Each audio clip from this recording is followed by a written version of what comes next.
Over 95% of the world uses gas and diesel combustion engines now. And even by 2020, 90% still will be.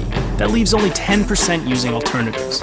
Cars that run on electric, hydrogen, corn, or even French fry oil have potential. And we're working on alternatives too.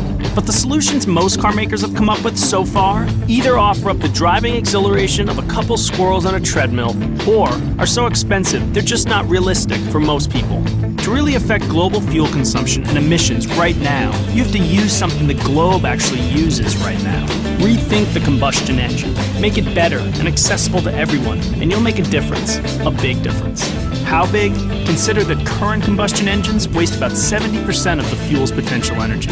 That's a lot of room for improvement. Our overall goal is to get 15% better fuel economy and a 15% improvement in low mid-range torque from the same engine, all on regular fuel.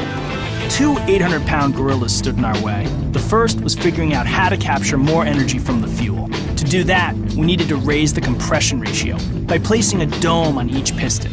Because the more you squeeze the air-fuel mixture, the more energy you get from the combustion.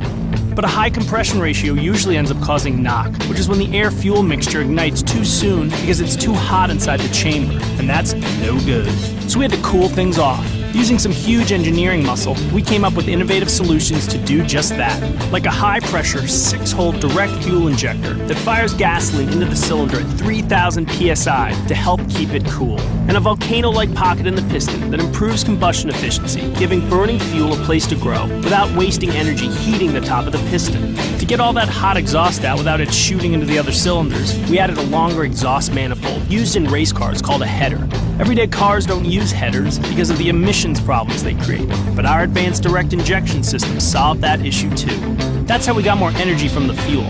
The second gorilla was making sure we weren't losing any of that precious booty on its way to the wheels. So we reduced friction inside the engine by a whopping 30%. How? By sweating every little detail.